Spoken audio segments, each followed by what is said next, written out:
How's it going, everybody? It's G here, and I am here today with my 2026 New Year's resolutions.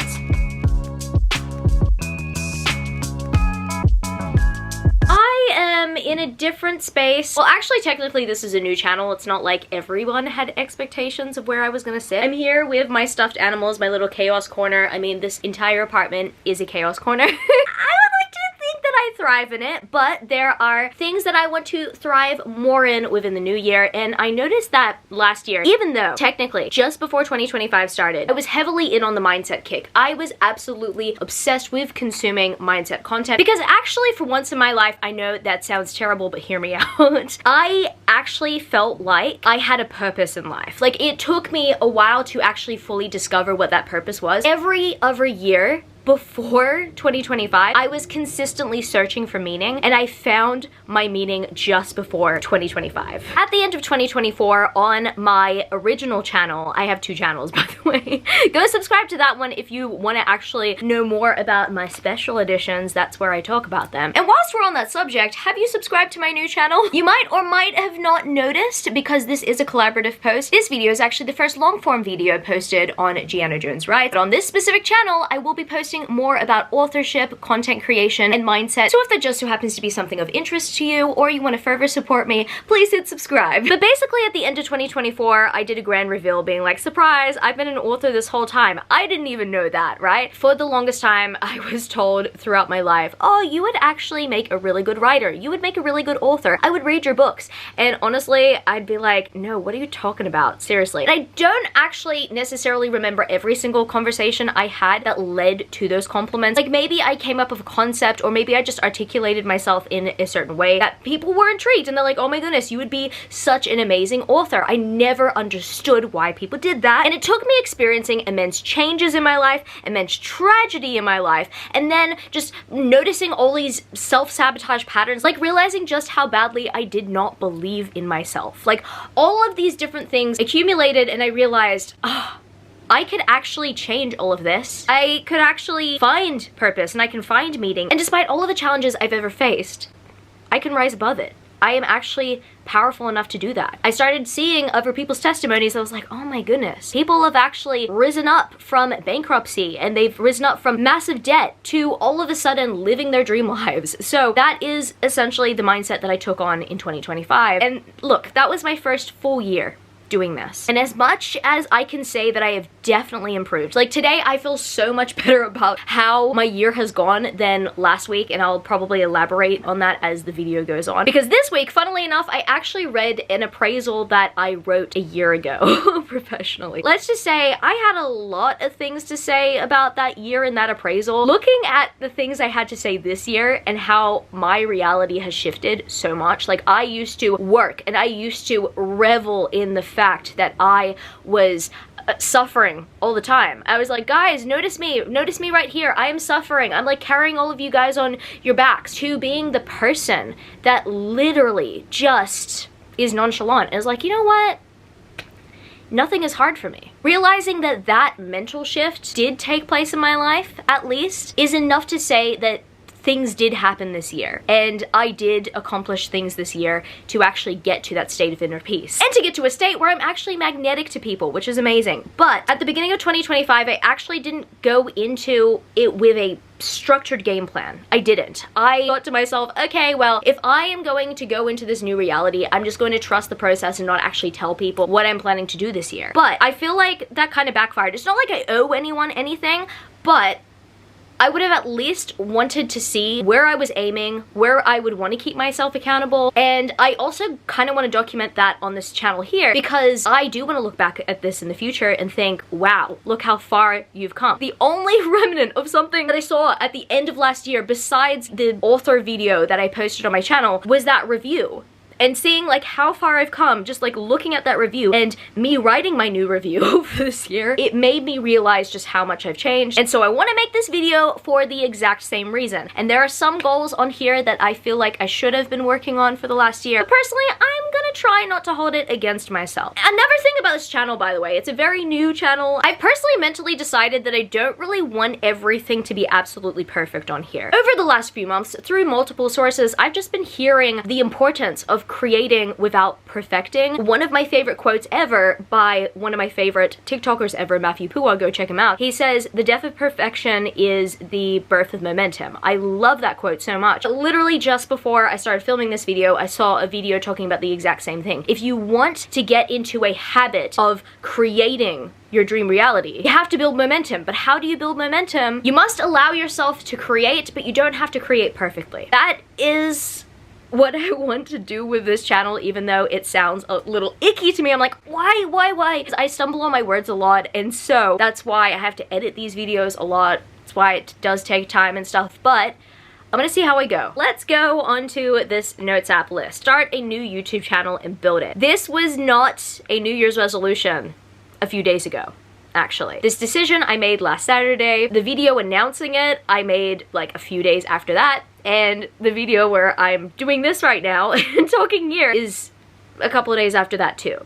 Like literally it has not been a full week since I made that decision, but I feel like it's the right decision. I feel like starting this new channel, starting this new journey is right for me, even though I cannot see what's fully ahead. Like at this point, I don't know whether it's gonna flop or succeed, but I just feel within my intuition that it's the right thing to do. I at least want to keep this channel active for a year before then deciding, okay, well, I gave that a go, because I technically gave my other channel a chance for my non-bookish content, even though I wasn't really making that much non-bookish content last year. That was because I didn't feel that confident to speak beyond like me talking about the beautiful special edition books I have. They are great prompts. I mean, I also make videos on them because I get very excited and I want to show them off. And I'm seriously so grateful to those who cheer me on doing that. Some of you guys get what I'm saying. I made a whole video about it anyway. Now, something that actually goes alongside starting a new YouTube channel and building it is something that I've actually been doing for the last few weeks. I've really been enjoying this course. If I did not start doing this course, I honestly reckon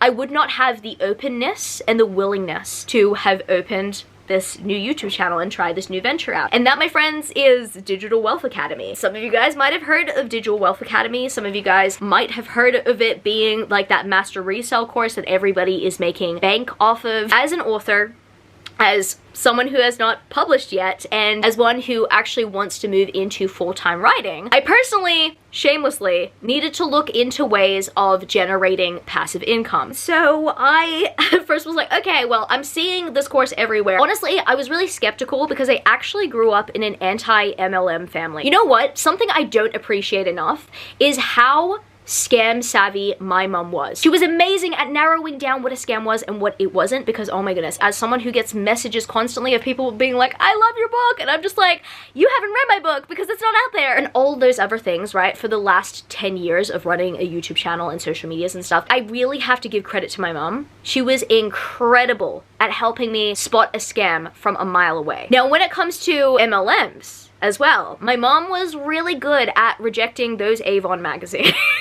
She's like, nope. Like, my mom was like a stay-at-home mom, and she's like, they're targeting me. They're targeting me. And I'm like, Mom, but there's like a lipstick sample. I want that lipstick sample. She's like, no. We put the magazine with the lipstick sample on the front porch until the lady comes and collects. And so witnessing my mom do that from a very young age definitely made me go on Scam Watch. Like, all the time, I'm like, what is this? So when it came to these like master resellable courses, I'm like, okay, well, maybe not. It's not for me. Then started to see honest reviews of Digital Wealth Academy. And so I thought, okay, well, I'm gonna do this research. If so many people are sharing their success stories about this course, surely it has something to offer. So I watched the honest reviews. I'm like, okay, I'm ready for them to give me the ugly side of it. And they couldn't give me the ugly side of it. Like, they said, yes, it does take effort to actually sell the course, but at the end of the day, it has loads of things to offer. And then I got even more curious about what it did have to offer. And then I went down the rabbit hole of consuming content where people are going through the course and what is in it. And I'm thinking, this course, it has so much and lifetime access. And seriously, no joke, it's actually taught me so much more about social media that I've learnt in the last like 10 years. Every module is taught in such a palatable way to keep your attention and to boost community engagement. By the way, oh my goodness, I did not realize that when I was signing up for this course, I was also signing up for an entire community. And I also started to remember that as an author, it's very funny, you have so many authors on the internet being like, I didn't realize that I wasn't just signing up for a writing job, I'm also signing up for a digital marketing job. Like, I legit need to make content about my book and I need to be able to boost my sales through doing that, right? And there's so many ways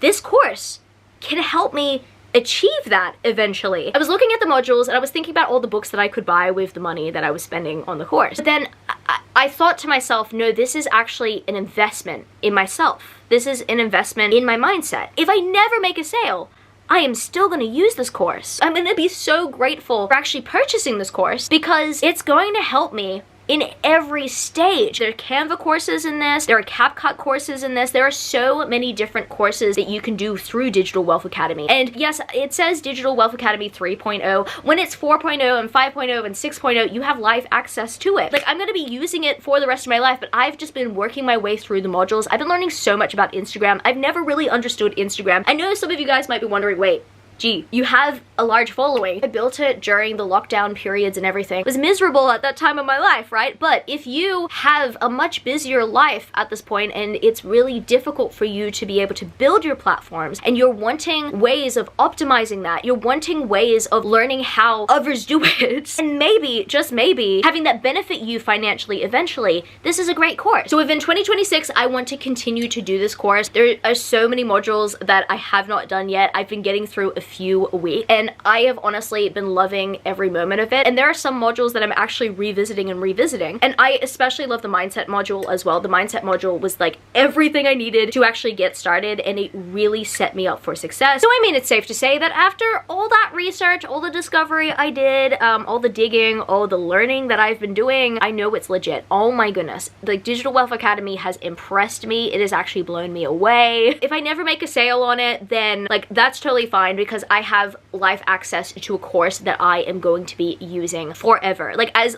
long as I am going to be promoting my books, eventually when I actually get to the point where I'm actually publishing the books, this course is going to help me so much in marketing. And no joke, this is actually the first time since purchasing it that I am plugging it. This is the first time I've actually been brave enough to plug it because I actually have full faith in the product. I'm so thankful for Digital Wealth Academy and the community, the mentorship that I've been receiving through this community has been absolutely incredible. And the motivation to create. So if you're looking to boost your social media in the new year or learn more and more about social media and marketing, all that stuff etc, my link down in the description to where you can sign up has got you covered. And if you just so happen to sign up to DWA using my link, I will receive 85% commission and I intend for that commission to go to my author fund. So if you were wanting to give to my author fund to some capacity but you are wanting to receive something back, then this is a great way to do it as well. Do with that information what you will. Not pressuring you into it, but honestly, it is definitely one of the best investments I made in 2025, for sure. Especially in helping me achieve my goals as an author. Like, I never actually thought that it would work, but when I put 2 and 2 together, I'm like, oh, yeah, wow. This really does help. Number 1, which might be easy. It might be, let's see. I want to participate in every 3-day 30K challenge this year. I participated in almost every single one that was taking place last year. In fact, when I really think about it, 3 out of 4 of the 3-day 30Ks I participated in. One of them I was really sick while doing, and...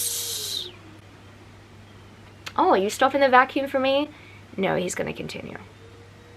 Yep, he's continuing. I participated in 3 of them, but technically maybe 2.5, I'd say. And I personally really enjoyed my experience doing so. I think that the high that you get after achieving the 30K after 3 days is incredible. And I definitely want to continue to do that in the new year. It's gonna be happening the 10th to the 12th of January. As I'm filming this right now, it's currently 3.5 weeks until that next 3-day 30K. I wanted to see if I could finish first draft of book 2 then. That might or might not happen. I'm not 100% sure. What I do know though know is that it will almost be done at that point. I know it. I can taste it. I can feel it. But when I talk about book 2, right, it's not the second book that I've ever worked on. It's the 4th book that I've technically ever worked on. I have a main series, which is known as my Sleeping Beauty reimagining. It also has a prequel. January of 2025, I decided to dedicate a full month, well, really 20 days. I kind of gave up. It was really bad. I started writing a first draft of a prequel that you need to read between books 2 and 3, but it's a prequel to the entire series that actually takes place around 25 years before the first book. I was working on that prequel and I did not outline it properly. I've actually talked about this previously on my other channel.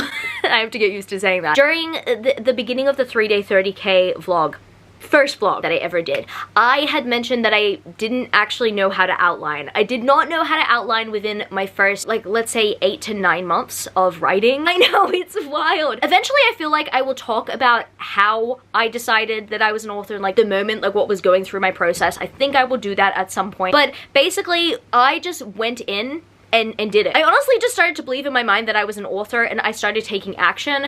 I made mistakes along the way. That was the mistake that I made along the way, as well as trying to jump from my first book, which follows one character, and then we have my prequel that follows another character, a new character entirely. I did not get to know this character at all. I started to plan out events, and I'm so happy that I started to plan out events because, oh my goodness, my world, this world expanded so much, and the lore, the rich and deep lore expanded so much, and I'm so proud of it.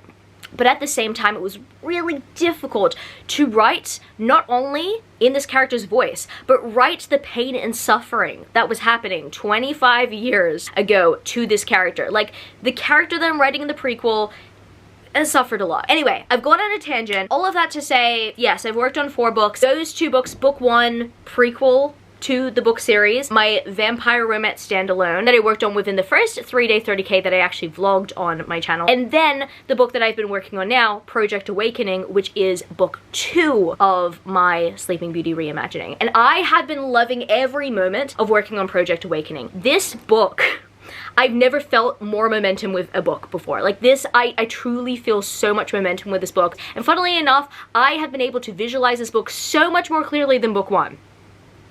And that's why me going into this book and actually like working on it through the 3-day 30K and stuff, it's been so effortless compared to book 1. But I'm hoping that based on working on book 2 and knowing book 2's structure and just making sure that things align properly and just looking at that lore, I'm able to go into book 1 with a new mindset. Just to keep me on track, with the 3-day 30K, I definitely don't see these challenges being an issue. However, I might have to make my own impromptu 3-day 30K challenge because I realized that when it comes to the 3-day 30K, I actually want to use this challenge to either continue to work on a book that I've been working on or to start a book that I have wanted to work on, or I just have a lot of groundwork that I've built for it. And so I'm thinking of doing my own impromptu 3-day 30K challenge somewhere between the end of February to the beginning of March. No challenge has been scheduled for that time. It's interesting because there's like a whole Discord community where I could technically say, hey, if anyone wants to join me, I'm planning to do this. The reason why I'm planning that specific time is because by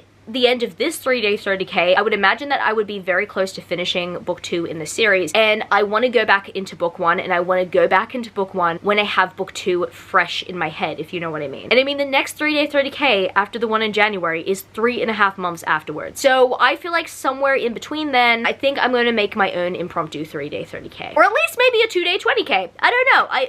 I might do that.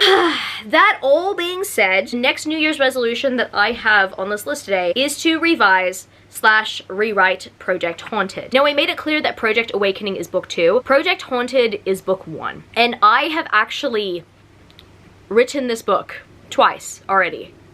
And I hate to say it, it needs to be written a 3rd time. And I don't love that, but at the same time, this is a very important lesson that I'm going to be carrying with me for the rest of my author career. A big reason why it's getting rewritten is because I refused to get feedback before I finished it. In fact, I don't think I've actually ever finished the book when I really think about it. No, actually, jokes. I did finish draft 1, and then I went into my second draft, and what I did was I started a new document, I copy and pasted anything that I wanted to keep in it, but then I reworded it, and then I kept on rewording it, and I kept on rewording it, and I kept on rewording it, and I just kept on doing that. I did not fast draft. I should have. The last 2 books that I've been working on, my vampire romance standalone and the book that I'm working on now, which is book 2, Project Awakening, I've been fast drafting. There's been so much momentum, right? The Death of Perfection is the birth of momentum. And when it came to this first book, all I thought in the moment was, well, if I could just perfect this sentence and perfect this sentence and perfect this sentence and perfect this sentence, then maybe I could get this done quicker. And maybe if I didn't get feedback along the way, I wouldn't get distracted, which means I would stay on course at like, no one's words can get to me, and I will be fine. I'll be totally... Yeah, I thought. Camillo and I have been going through an intense alpha read of book 1, or at least we did start doing that before we started plotting book 2. We got halfway through it. I think we need to pick it up again sometime before I do the 3-day 30K on it. There's so many parts of the story that we do plan to change, because he was looking at it, he's like, I'm not sure if that works. And then I'm looking at it, I'm like, yeah, I'm not sure if that works either. I just wrote it because it was the most convenient thing at the time. I love book 2. I adore the journey that my protagonist goes on in book 2. And book 1 is essentially getting the protagonist there. But I have the potential to do the coolest things. I'm doing a Sleeping Beauty reimagining, and I think that there's so much creative liberty you can have with a Sleeping Beauty reimagining. Anything that deals with the subconscious, there's so much potential for creative liberty with that, right? Like, sometimes the subconscious defies logic, and I really wish I saw that sooner, because now I'm looking at it and I'm like, no, this is not a book that I would want to read. Like, I love these characters, I adore these characters, and thankfully through trial and error, I've gotten to know these characters on a deep level. That's really important, because then at least going into the story, I know exactly where their head is at. But the story does need to change.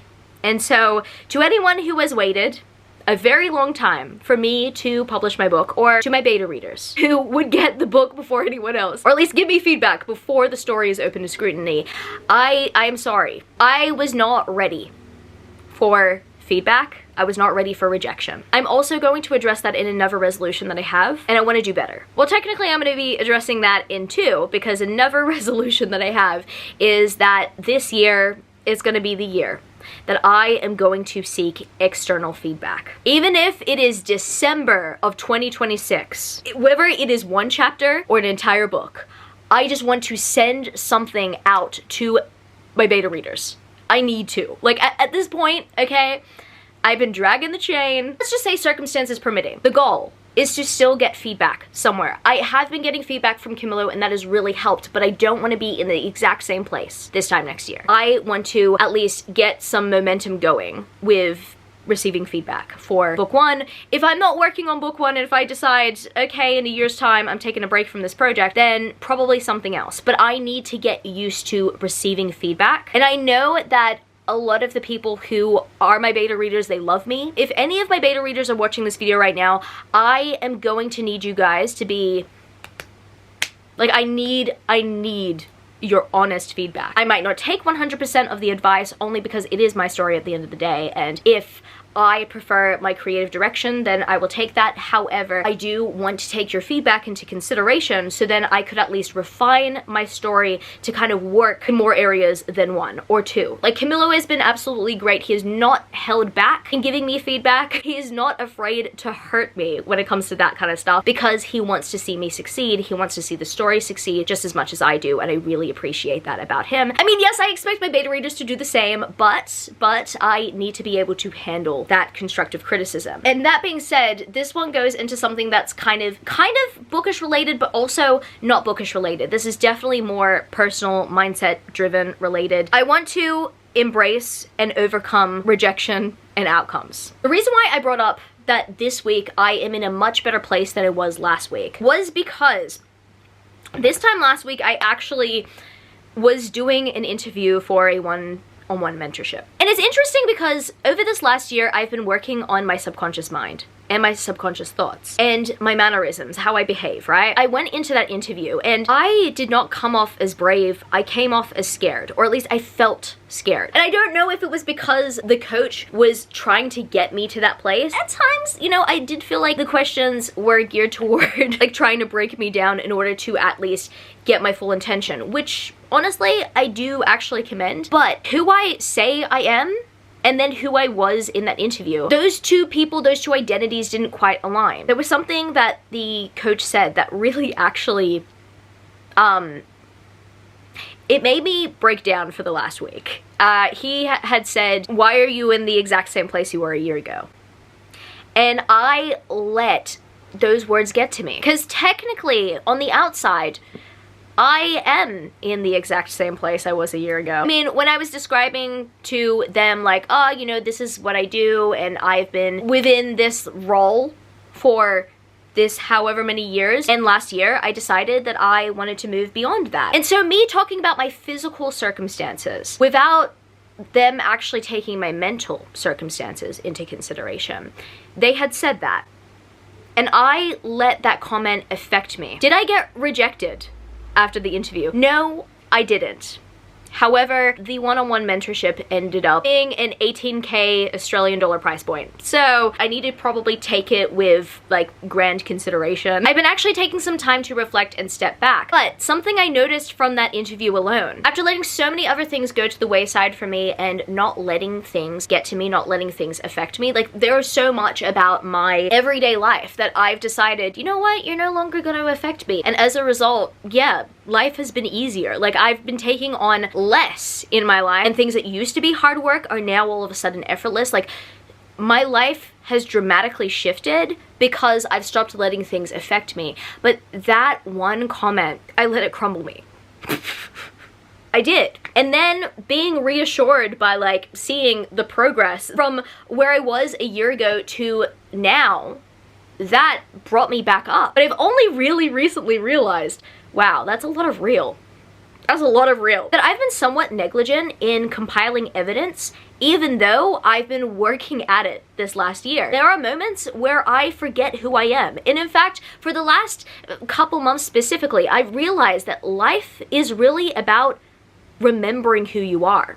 Like you have to keep remembering and realizing who you are in order to do great things, in order to conquer yourself, really. Because the thing about our programming is that we are subconsciously wired. Our thoughts are on a consistent loop. We consistently forget who we are, especially if you're doing mindset work and personal development. You will always kind of forget who you are to some degree because you're thinking like 64,000 thoughts in a day. So life technically becomes about remembering who you are. In a way, I kind of love that because it's kind of romantic. I don't know. It's frustrating. I know it's frustrating, but that's why a lot of people say romanticize the process, enjoy the process while you have it and everything. And so that's really what I want to do this next year. If I push myself further, there will be more opportunities where I get interviewed. There will be more opportunities where I get exposed in front of people. There's more, like me having another channel is exposing myself to more hate comments, right? The thing about the law of polarity is that in order to get the good, you need to be able to accept the bad. Even though that right there was not an outright rejection. I sabotaged myself for the entire week because I thought that I was not doing good enough. I've been doing so well this year. I've barely let anything kind of get to me for the last few months because I've been meditating, I've been slowing down my thoughts, but I was confronted by that and I knew, okay, from this point, I need to overcome this. I need to overcome this for myself, and I need to stop self-sabotaging when someone gives an opinion of me and they've only had one conversation with me. It does not mean that I'm not willing to accept the criticism. I think that the comment was warranted based on him not really understanding every part of my development. I just personally should not have taken it that hard. It does not mean that I am not going to expose myself to those voices anymore. I'm gonna listen, but I'm gonna take what I need from it and just what I need from it. I want to embrace and I want to overcome. Going into the publishing side of things, I think that's why I am so hesitant when it comes to the idea of initially trying to traditionally publish. I have heard stories upon stories of people experiencing agent rejections nonstop, and I'm just thinking, well, if I really want my story out there, I could just self-publish. And a lot of people find that scary. I understand why a lot of people find that scary, because they don't want to actually spend the money and do the work. They just feel that traditional publishing is the best fit, and I totally get that. Now, as someone who is an experienced publishing professional, I know how cutthroat the industry can be. And I personally never wanted that to ever hold myself back from sharing my truth and sharing my story. And maybe even my books, like, you know, going out of print one day. Like, that's for me, like, one of those things where I'm like, oh, I don't know if I could ever really handle that, you know? And so I kind of also want to prepare myself for those outcomes just in case. I don't know what route I'm taking at this point. As I'm filming this right now, I want to mentally prepare for the indie route. But I never know where life is going to take me. So I want to be able to accept any outcome. And that, my friends, is the law of detachment. I've been practicing it since last year, and I want to continue to practice the law of detachment. This one's so funny. It's so random, but it's so funny. In 2026, actually want to start writing down commission ideas for Camillo to illustrate. For the longest time, I was like to my husband, I'm like, hey, so I want to see some art of my characters, please. Like, every once in a while, I'd be like, yeah, so my characters look like this, and they look like this. I'd be like, hey, so, you know how you said that you would help me out with my character art? Where is it? And I realized that I was not helping. Like, I was not helping at all. I would just, like, yes, I would give descriptions, but I would never actually physically provide them to him. I would literally just say, this is what my character looks like, and I want you to illustrate a scene like this. I actually was not giving him references. Artists need references. They really do. I know that me saying this makes me sound stupid, but like, for some reason, I just wasn't clocking it. And so what I've started to do actually is text Camillo some beautiful pins on Pinterest to be like, hey, so I'm looking for this aesthetic, but I'm looking for this pose. I'm looking for this character to have these specific features, but their eye color is different, and maybe their hair shape is different, or something like that, right? I needed to actually narrow down proper specifics, but also inspirations. I realized that me talking about it is not actually gonna really give him the picture. I need to come up with the visuals to be able to show him that stuff, and I actually need to be able to write down certain things rather than just say them. I realized that this whole time I could have received tons and tons of beautiful art if I just helped him out a little bit. I thought I was helping him out a little bit, but I actually was not. He recently did an illustration of my male main character, and I love it. I'm so proud of this. I really am. There were moments where I was like, okay, I want that to change and I want this to change. Like, we got it to a perfect place. I'm really happy that we got it to a perfect place at the end of the day, because, like, honestly, Hesperus looks incredible in this illustration. But this is the first illustration I have of my book series from him for an entire year. Like, he illustrated this piece a year ago. I also didn't realize that it has actually been that long, but it has legit been that long. And I mean, it's not necessarily his fault at all, even though he has said, let me know what you want me to illustrate. I'm like, oh, I'm giving you ideas. But I wasn't necessarily giving those ideas in a format that was accessible for him to be able to illustrate from. He's going to be working on my female main character as I'm filming this video, and I cannot wait. It's going to be really exciting, and I can't wait to see him do more and more. And that also is why it's so important to let him in on the actual novel writing and crafting process, because it helps him illustrate for me to the best of his ability. Like, I'm seriously so grateful that I have a husband who illustrates very well, who understands my vision, who I can work alongside as well. He's also anti-AI as well. So if you want to be able to support him, please follow his Instagram, follow him on his social media platforms. If you ever want a commission from him as well, like, do reach out. Honestly, he is great at what he does. I've just seen him grow so much as an artist over these last few years, and I want to continue to support him. I want to continue to be able to feed him some inspiration through my stories. I'm very happy that he does take inspiration from them, because sometimes I'm like, dude, like, what are you doing here? Like, you can be doing your own thing. And he's like, no, I actually want to help you. I'm like, this is so sweet. I want you guys to show him love. Like, I'm gonna plug him here. Please do. Please support Lumicro. I want to continue to meditate. Yes, I have been meditating. As I'm filming this right now, it's been like 2.5 months, and it has changed the game for me. I could do an entire video on meditation and why I think that every author needs to meditate. Like, for real. I think that every author needs to meditate. There's so many benefits to meditating. I know it sounds like, oh, you know, like, as an author, I need to, like, write more, and I don't have time to meditate. No, honestly. I mean, if you're dedicating time to writing, but if you're sitting there half the time not knowing what to write, it's probably because you need to meditate. I wish I knew that lesson earlier, because I would have absolutely thrived in writing this entire last year if I just sat down and meditated first, because oh my goodness, I mean, you guys already know with Project Awakening, it's been a breeze. But I want to continue to meditate, but stop identifying with my thoughts. Now, I've already kind of touched upon the ways in which I would self-sabotage, right? But sometimes my thoughts come up every once in a while. They will say like, oh, you know, you're stuck in the same place. You wanted to be somewhere else. Or like when I'm stuck and I'm writing, sometimes my mind will say, you can't break through. Like right now you're going through this mental barrier and you can't pass, right? You're not inspired. You're not this, you're not that. The old thought patterns, the cycle, like it will continue to come and go and come and go and come and go. And as I mentioned, life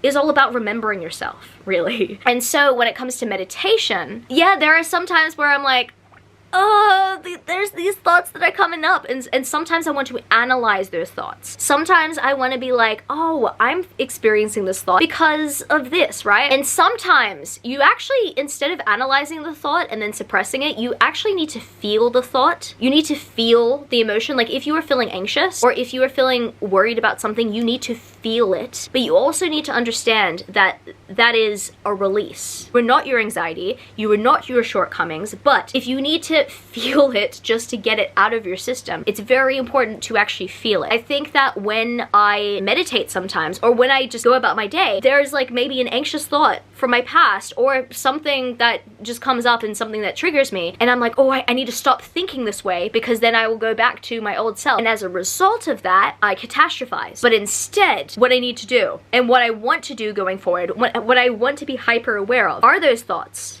and understanding that I am not those thoughts. Those thoughts just come up because they're part of the program, and the more I face them head on, the less they'll conquer me. So that's something I want to keep consistent. I realize that there are times where I identify with my thoughts way too hard. If anything, in 2026, I really want to shape my identity. I know that I've stepped into my author persona, but I want to go deeper in that. Hello, it's me again from the future. There was another New Year's resolution that I actually wanted to end off on that I forgot to put on my list, but goes alongside the last one that I mentioned regarding meditation and working with the thoughts that come up very randomly. And that is that in the new year, I would like to implement a brain and heart coherence routine. A very good way to practice and master meditation is to continuously go on throughout your day in a meditative state. That could simply mean checking in with your nervous system, looking at scenarios where you actually feel like your nervous system is disrupted, looking at ways, I mean, for me, when I write, looking at certain aspects where I'm like, oh my goodness, too overwhelmed, right? Looking at those moments and doing what you can to get into brain and heart coherence. But honestly, the best way to embody self-mastery within those moments is to practice it consistently, even in the mundane moments. So something that I actually personally want to do that I started looking into very recently, I've seen this method work for a few people and I've wanted to try it out, and I personally do not like my phone alarm, but I reckon that this is actually going to benefit me a lot. I'm personally thinking of setting reminders on my phone, like maybe every 2 hours on the daily, to remind myself, hey, am I practicing brain and heart coherence at the present? Am I looking at my nervous system? Am I paying attention to my thoughts? Am I expanding my consciousness? I want to do that more in the new year. I know that the more I do that, the more inspiration is going to come my way. After meditating